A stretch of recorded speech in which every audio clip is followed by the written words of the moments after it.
Hola, ¿qué tal hermanos, amigos que nos ven? Bienvenidos una vez más a esta clase de los profetas menores y esta es la clase número 11, la lección número 11 en donde vamos a estar estudiando el libro de Zacarías. Una vez más, bienvenidos a todos y cada uno de ustedes que nos ven a través de estos videos y que están tomando esta clase de los profetas menores. Estamos ya por terminar, tenemos dos clases más, tres profetas más que ver. Hoy vamos a ver Zacarías y la siguiente clase, la lección número 12, que es la lección final, nos despedimos con Ageo y Malaquías, ¿verdad? En nuestra Biblia, en la Biblia, en el orden cristiano, tenemos primero a Ageo, ¿verdad? Y después a Zacarías, pero ya que Zacarías es más largo, lo dejamos para estudiarlo solo, ¿verdad? También muchos estudiosos del Antiguo Testamento consideran que Zacarías, el mensaje de Zacarías debe ir primero por el orden, por el tema que toca, ¿verdad? Por eso, en la clase pasada que estudiamos Sofonías, el del preexilio, y ya mencionamos esto en la clase pasada, después viene el exilio y ahora vamos a estudiar a Zacarías. El mensaje de Ageo y Zacarías es bien interesante. Y dijimos la clase anterior que en esta clase íbamos a hablar sobre el exilio, especialmente sobre el tiempo post-exílico, es decir, esos años que siguieron después del exilio. Tengo mucho que decir sobre el exilio, pero no voy a pasar mucho tiempo hablando de esto porque tenemos que entrar a Zacarías, especialmente a las 8 visiones de Zacarías, que es como el corazón del mensaje de Zacarías, ¿verdad? Pero si nos ponemos a pensar, hermanos, aquellos que gustan de la sociología, que es decir, que les gusta estudiar los fenómenos que experimentan o sufre la humanidad, los cambios sociales, los cambios en la sociedad. El exilio, hermanos, fue un cambio social bien interesante, porque ya hemos visto a través de 6 profetas preexílicos, desde Oseas hasta Sofonías, de que Dios les está diciendo 3 cosas. Usted pecó. Número 2,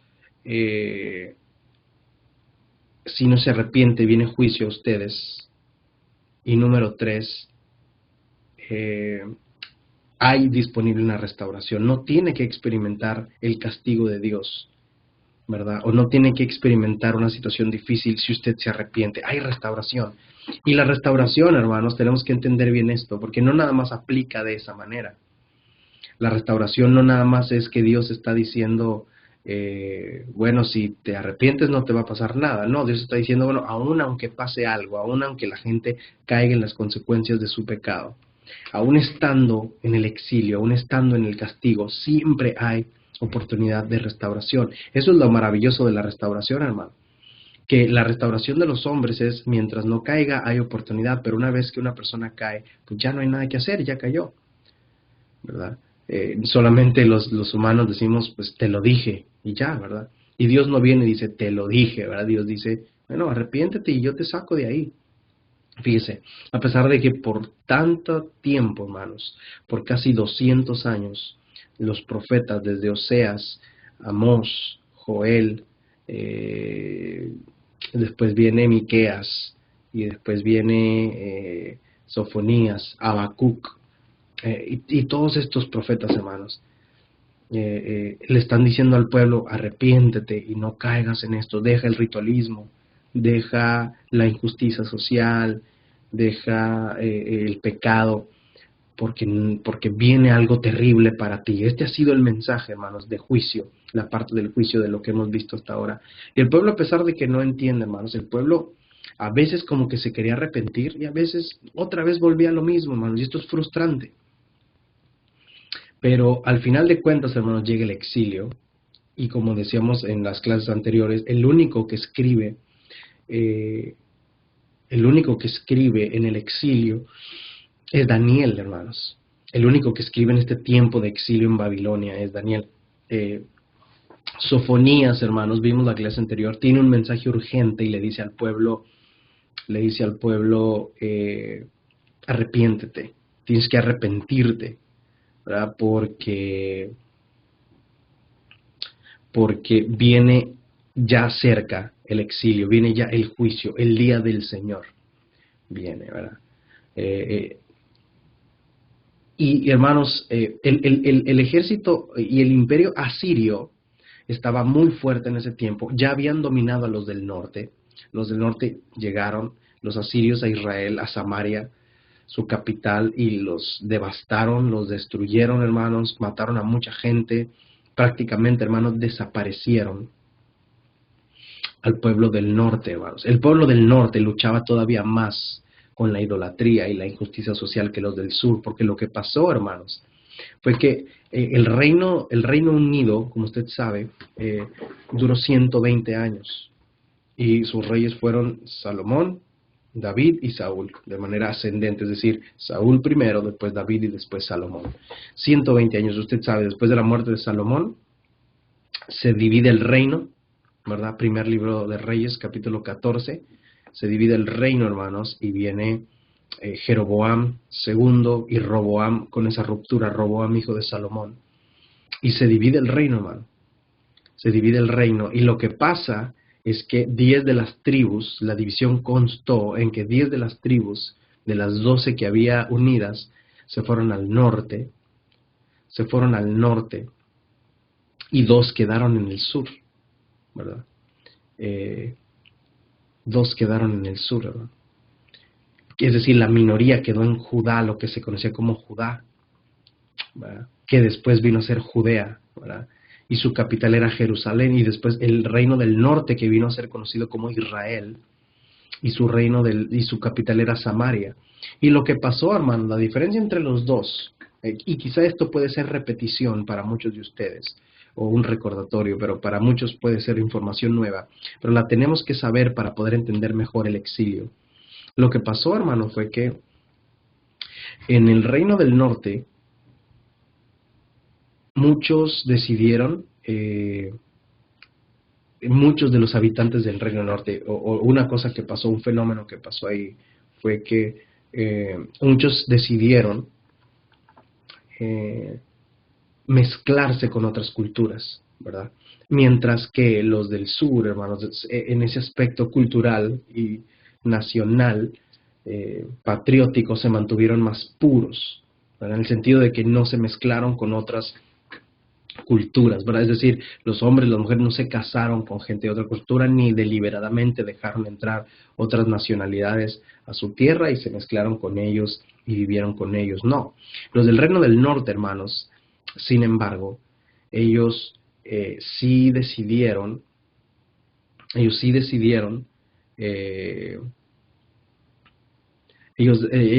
se mezclaron, ellos sí decidieron mezclarse, hermanos, con otras culturas.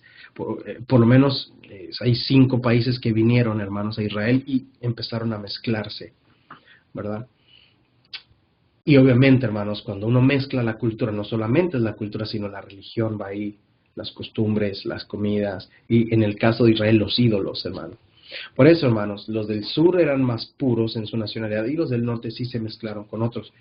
Pasan 800 años, hermanos, y en el tiempo de Jesús, por eso los del sur odiaban a los del norte, a los de Samaria, a los samaritanos, y les dicen, estos son impuros, estos son perrillos. ¿Por qué? Porque viene de 800,000 años antes, cuando el reino se dividió y la gente del norte decidió mezclarse. Ya para el tiempo de Jesús, hermano, los judíos puros eran los del sur, ¿verdad? Samaria se había mezclado con otros reinos. Incluso por eso había más ignorancia en Samaria, porque en Samaria, hermanos, solamente conocían el Pentateuco, los primeros 5 libros del Tanaj. ¿Por qué? Porque cuando se escribieron estos libros proféticos, el Neviim, hermanos, ellos estaban mezclados con otras culturas y ya no lo tomaron, o no les llegó a tiempo, hermanos, o no les llegó, o número 2, cuando se escribió el Neviim, hermanos, ellos no le tomaron importancia, no lo vieron como autoritario, ¿verdad? Y cuando en el tiempo de Jesús, hermanos, ellos no solamente tienen el Pentateuco, sino que tienen 3 secciones del Tanaj. Tienen la Torá, tienen el Nevi'im y tienen el Ketubim, tienen todos los escritos, hermanos, tienen todas las profetas y tienen todos los escritos, los salmos, los proverbios, hermanos, tienen el libro de Esther, tienen el libro de Jueces, todo el Antiguo Testamento, hermanos, lo tienen ellos. ¿Sí? Entonces, por eso Jesucristo en Juan capítulo 4 le dice a la mujer, ustedes adoran en parte y nosotros adoramos lo que sabemos, ¿verdad? Nosotros tenemos todo el conocimiento, ustedes tienen una parte. ¿Sí? Por eso el pasaje de Juan 4, hermanos, es tan importante, que hay mucha gente que no sabe lo que hay detrás de esta historia. La gente dice, bueno, sí, los samaritanos eran despreciados por los judíos, pero no sabe por qué, no sabe lo que hay, el fondo que hay detrás de eso, hermano. Y todo viene, hermano, de 1000 años antes, de cuando los del Reino del Norte decidieron mezclarse con otras culturas, ¿verdad? Entonces, esta gente del Reino del Norte, hermanos, vinieron los asirios y los despedazaron. A unos los llevaron al exilio, a otros los volvieron a matar, pero ellos sí nunca volvieron a ser los mismos, hermanos.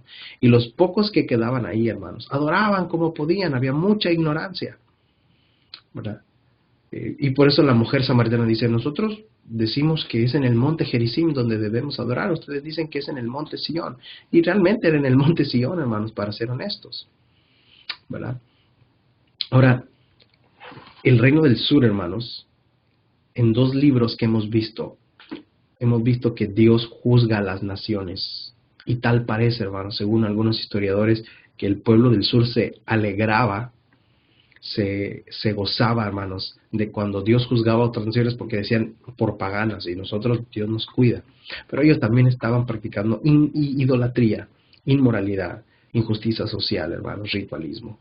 Ellos estaban practicando eso. Quizá no tan deliberadamente, hermanos, como los del Reino del Norte o como otras naciones, pero ellos al final de cuentas, hermanos, caían en idolatría. Y lo que llevaba a la idolatría era el ritualismo, hermanos. Ayer, la clase anterior hablamos de eso. El ritualismo, hermanos, el hacer las cosas sin sentirlas, te lleva a la idolatría.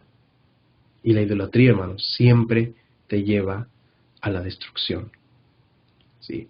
El ritualismo, hermanos, es hacer las cosas sin sentirlo, el hacer las cosas de manera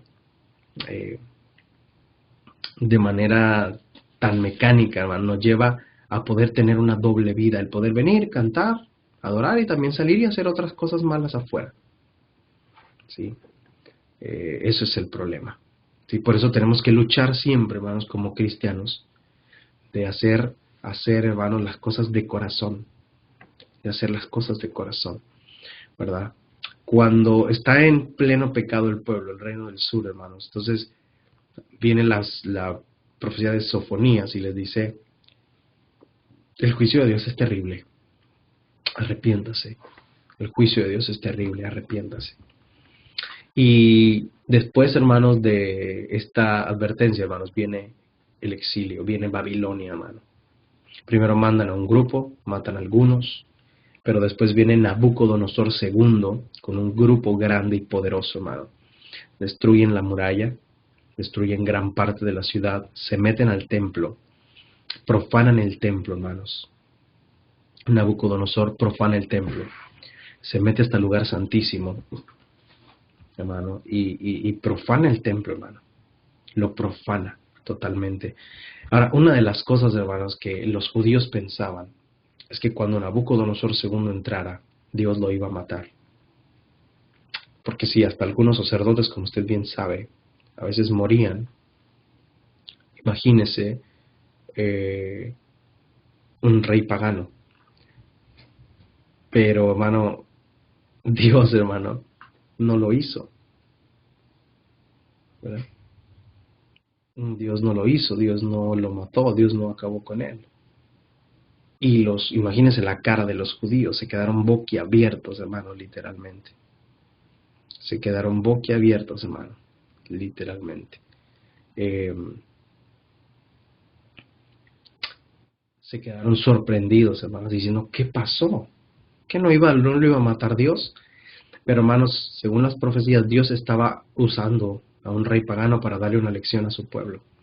No le pasó nada a Nabucodonosor II.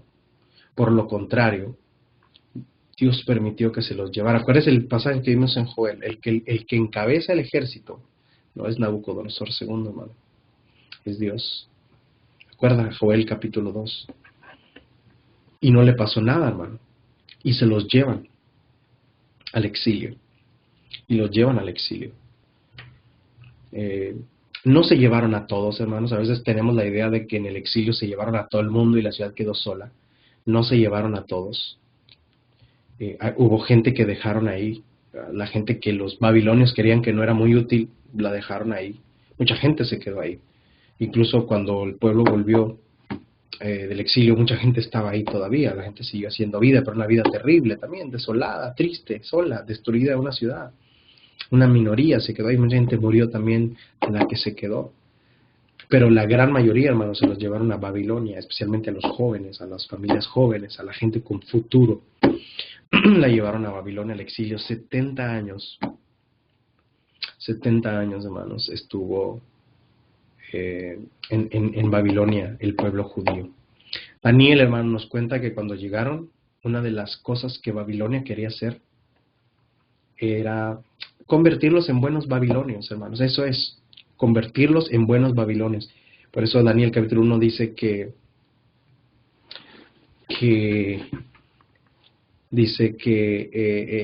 les vamos a enseñar. Nabucodonosor dice, tomen a todos los jóvenes fuertes judíos, enséñenles la lengua, enséñenles las ciencias y denles bien de comer. Invirtámosle dinero y educación en ellos para convertirlos en buenos babilonios. Enseñémoslo todo, ¿verdad? Y entre ellos estaba Daniel y sus amigos, ¿verdad? Y sabemos más o menos las aventuras que pasó Daniel y sus amigos, sus compañeros de educación, ahí en el libro de Daniel nos lo muestra. Daniel es el único que escribe en el tiempo del exilio, hermanos. 70 años estuvieron ahí. Ahora, mucha gente, hermanos, habla del exilio y habla mal del exilio. Habla de manera equivocada porque hablan del exilio, hermano, como si el exilio fuera,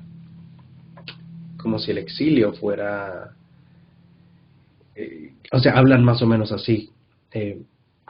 Vinieron al exilio y ellos se querían regresar. Y Dios quería que regresaran a su tierra. Ellos decían, Señor, ayúdanos a regresar a su tierra. Después de 70 años, Dios los regresó a su tierra. Hermano, no es así. El exilio no es así, hermano. Imagínense, hermano. Yo no sé cuántos de ustedes, de los que están estudiando aquí, están familiarizados con emigrar a otro país. Por la razón que sea. Una razón buena o una razón necesaria. Por lo que sea. Una razón buena o una razón mala. Pero emigrar a otro país, hermanos, por la razón que sea. Así sea un país latino, o sea otro país que no es latino, a un país que sea. Hermanos, conlleva una transición grandísima. Y la gente que ha emigrado a otro país y ha hecho vida y ha tenido familia en ese otro país va a entender esto mejor. Yo, por lo menos, yo soy una persona que soy mexicano, pero que vivo en otro país que no es el mío. Mi esposa es venezolana, ¿verdad? Y vivimos, hermanos, en un país que no es el nuestro. Y nuestros hijos, hermanos, tenemos 2 hijos, yo tengo 2 hijos, han nacido en este país, yo vivo en Estados Unidos, ¿verdad? Ahora, nuestro plan, hermanos, es regresar, ¿verdad? Por lo menos algún día es un plan que tenemos de regresar a México o a algún país latino para trabajar con la iglesia allá, pero por cuestiones de educación, hace 5 años vine a este país. Y bueno, cuando los hijos vienen aquí y crecen aquí, hermanos, para ellos su país es este. Por lo menos yo y mi esposa y yo somos muy insistentes en hablar español con ellos. En la casa hablamos español.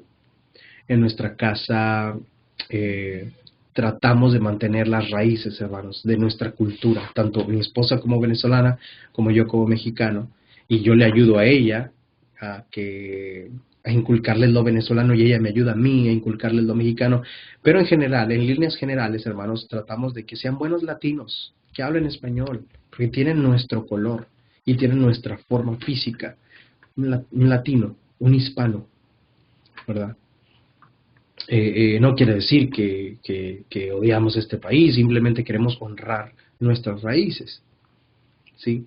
Entonces, llegar a Babilonia, hermanos, hablar otra lengua, hablar hebreo, hermanos, fue un reto, hermanos. Y después, imagínense, una familia se establecía, hermanos, en Babilonia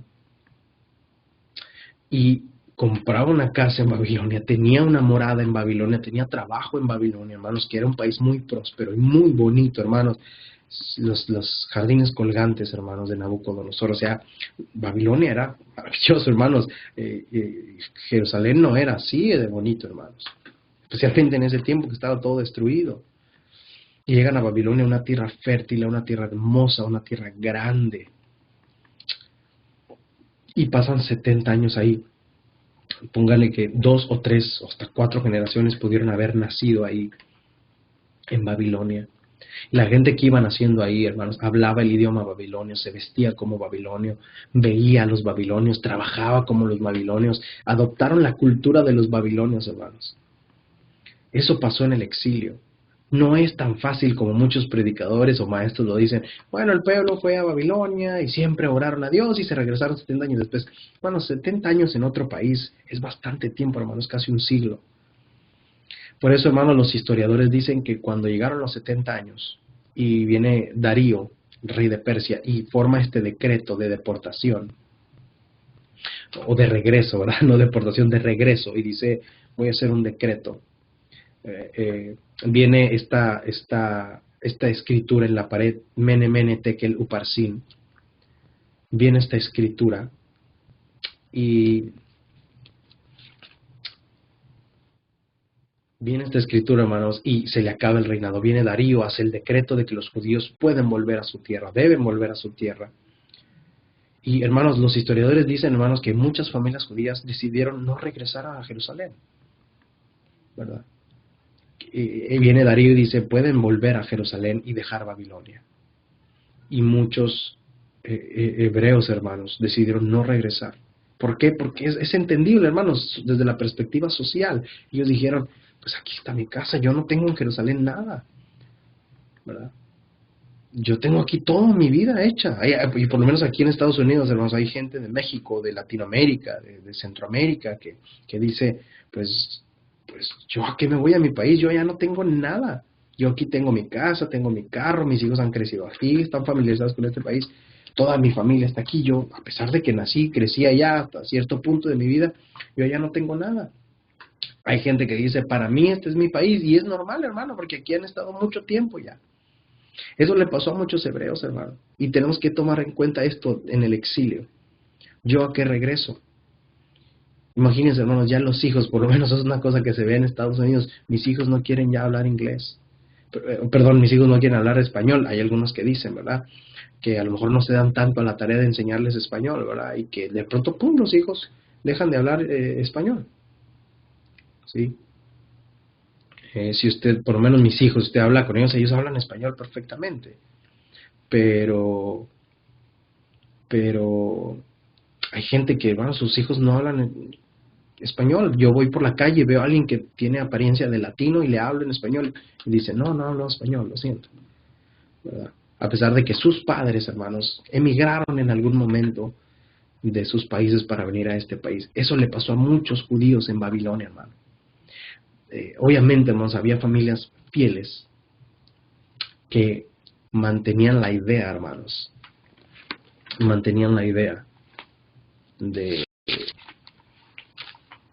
volver un día a su casa, hermano, y que no hicieron tanta vida en Babilonia como muchos la hicieron, hermanos. Pero es difícil, hermanos, estar en un lugar y no hacer vida. Es difícil, hermanos, estar en un lugar y no hacer vida. Los salmos del 120 al 140, hermanos, son conocidos como los salmos del exilio, hermanos. Son canciones, hermanos, básicamente cánticos que se escribieron, hermanos, mientras la gente estaba en Babilonia. Yo estoy seguro, hermanos, que todos ustedes que son de diferentes países, en su país hay canciones que hablan de su país, de lo bonito que es ser, por lo menos en mi país, en México, hermanos, hay una canción que se llama México lindo y querido, que quizás ustedes han escuchado. Y la gente, hermanos, que vive aquí en México, que vive aquí en Estados Unidos, que es de México, la pone y dice, bueno, México lindo, no hay una tierra como tú, porque, hermanos, la tierra uno la lleva en el corazón y no hay, hermanos, para uno no hay nada como su país, hermano, y uno recuerda esas canciones con mucho cariño, ¿verdad? Y yo sé que cada país tiene sus canciones tan bonitas que hablan de su tierra y del orgullo que es de ser de ese país. Y después, hermanos, por lo menos los judíos, hermanos, tenían varios cánticos. Mire, a mí me encanta el Salmo 137, hermano. Fíjese lo que dice el Salmo 137, versículo 1. Dice, junto a los ríos de Babilonia nos sentamos y lloramos al pensar en Jerusalén. Guardamos las arpas. Fíjese el versículo 1. En los ríos de Babilonia nos sentamos y lloramos, pensando en Jerusalén, pensando en nuestra tierra. Guardamos las arpas, las colgamos en las ramas de los álamos, pues nuestros captores nos exigían que cantáramos. Los que nos atormentaban insistían en un himno de alegría. Cántenos una de esas canciones. Y fíjese el versículo 4 me encanta, Salmo 137. Pero ¿cómo podemos entonar la canción del Señor mientras estamos en una tierra pagana? Es decir, venían los soldados, hermanos, y les gustaba escuchar a los judíos. Yo no sé si es que les gustaba o les gustaba molestarlos, pero decían, a ver, canten una de esas canciones de Jerusalén, ¿verdad? Y ellos decían, ¿cómo cantar la canción del Señor en tierra extranjera? ¿Cómo cantar de Sión cuando estamos tan lejos de nuestra tierra? Y ellos, hermanos, se dolían tanto. Había un grupo, hermanos, de los que estaban en el exilio que soñaban con volver. Y hubo un grupo también, hermanos, que se quedaron en Babilonia y se hicieron babilonios, hermanos. Les gustó la vida ahí. Y, hermanos, según los historiadores, fíjese bien, el idioma hebreo casi desaparece. El idioma hebreo, hermanos, casi desaparece. Casi desaparece del mapa, hermanos, del mundo, cuando el pueblo judío estuvo en Babilonia. Daniel, hermanos, es un héroe, hermanos, porque él llegó de 15 años, más o menos, aproximadamente, a Babilonia. Él tenía todo para olvidarse de Jerusalén y empezar una vida, aparte que él tuvo cargos importantes, pero jamás dejó de ser un buen judío, jamás dejó de orar el Shema, jamás, hermanos, dejó de orar el Semoné, el Semoné Ri, hermanos, sus oraciones judías. Jamás, hermanos, dejó de orar 3 veces al día. Jamás, hermanos, dejó de cubrirse la cabeza. Nunca, hermanos, dejó que su barba se acabara. Nunca dejó de vestirse como un judío, a pesar de que era un hombre tan culto, entrenado en las ciencias de los babilonios, hermanos. Y nunca dejó de hablar hebreo. Y por personas como Daniel, hermanos, el idioma hebreo no desapareció. Por personas como Daniel, hermanos, el idioma hebreo no desapareció, pero según los historiadores, hermanos, casi desaparece el idioma hebreo. Y es ahí, hermanos, donde el arameo surge con mucha fuerza, porque muchas personas, hermanos, se habían olvidado del hebreo. Cuando el pueblo regresa, hermanos, imagínense, hermanos, tienen 70 años en Babilonia, ahora regresan todos a Jerusalén. Y la gente dice, bueno, ¿y ahora qué? ¿Y ahora qué? ¿Y ahora qué hacemos? ¿Qué hacemos aquí en esta tierra destruida? La gente, hermanos, se olvidó cómo vivir en Jerusalén. Y esto no es ningún pecado, hermano. Esto es un fenómeno social que a cualquiera le pasaría, a todo el mundo le pasaría. ¿Y ahora cómo vivimos? ¿Y ahora qué hacemos? ¿Y qué hacemos con esta muralla destruida? ¿Y qué hacemos con este barrio destruido? ¿Y qué hacemos con todo esto destruido? ¿Y ahora qué? Esa es la pregunta, hermanos, de los judíos. ¿Ahora qué? Ageo, Zacarías y Malaquías, hermanos, están dedicados a responder a esa pregunta. ¿Y ahora qué hacemos? ¿Cómo vivir en una tierra que todo el mundo dice que de aquí somos, pero que para mí no la es, porque yo soy de Babilonia? ¿Sí? ¿Cómo Dicen que soy judío. Imagínense los jovencitos preguntándose eso. Dicen que soy judío, pero yo estuve allá. Pero una cosa que los judíos hacían, especialmente los padres, hermanos, es enseñarle a los hijos el hebreo. Enseñarle a los hijos el hebreo, hermanos. Sí. Y ahora, hermanos, vamos a ver la próxima clase. Dios le dice, primero les da el mensaje, hermanos, y les dice, construyanme mi casa, reconstruyan mi casa, por favor. Reconstruyan mi casa, por favor. Y ese, hermanos, es el mensaje de Zacarías, Ageo y Malaquías. En Zacarías, hermanos, Zacarías capítulo 1, versículo 1, el pueblo regresa. Ya no es el preexilio, es el post-exilio. Después del exilio, la gente tiene una pregunta en la cabeza, ¿y ahora qué? ¿Y ahora qué hacemos? Y eso es el mensaje de Zacarías. Fíjese, hermano, qué tremendo. Fíjese los primeros 6 versículos de Zacarías, hermano. Leemos estos 6 versículos y después de todo lo que yo le acabo de decir, usted ya no necesita más. Pero mire, capítulo 1, versículo 1. En noviembre del segundo año del reinado de Darío, el Señor le dio este mensaje al profeta Zacarías, hijo de Berequías, nieto de Ido. Yo, el Señor, estuve muy enojado con los antepasados de ustedes. Por lo tanto, dile al pueblo, el Señor de los ejércitos celestiales dice, regresen a mí y yo me volveré a ustedes, dice el Señor de los ejércitos celestiales. No sean como sus antepasados, que no querían escuchar ni prestar atención. Cuando los antiguos profetas les dijeron, el Señor de los ejércitos celestiales dice, apártanse de sus malos caminos y abandonen todas sus prácticas malvadas. ¿Dónde están ahora sus antepasados? Ellos y los profetas murieron hace mucho tiempo. Pero todo lo que dije por medio de mis siervos, los profetas, les ocurrió a sus antepasados tal como lo dije. En consecuencia, ellos se arrepintieron y dijeron, hemos recibido lo que merecíamos del Señor de los ejércitos celestiales. Él ha hecho lo que dijo que haría. ¿Sí? ¿Qué está diciendo en el versículos del 1 al 6? Zacarías prácticamente está diciendo, eso le pasó a sus padres. Eso le pasó hace 70 años a sus antepasados. Por favor, que no les pase a ustedes. Borrón y cuenta nueva. Por eso es tan bonito el mensaje post-exílico, hermanos, porque es borrón y cuenta nueva. Nosotros sabemos, hermanos, que volvieron a caer en el pecado. Pero el mensaje de Zacarías, Ageo y Malaquías, hermanos, es tremendo porque Dios dice, mire, no caigan en ese pecado. Volvemos a empezar. Vamos a levantar todo como si fuera nuevo. Tranquilos. Pero después, hermanos, viene este mensaje de Zacarías donde dice, no vuelvan a hacer eso, ¿sí? No caigan en lo que cayeron sus padres. En el libro de los 12, hermanos, en la tradición rabínica, Zacarías se encuentra en la sección final. Zacarías, Ageo y Malaquías, hermanos. Zacarías aparece en la sección final. Y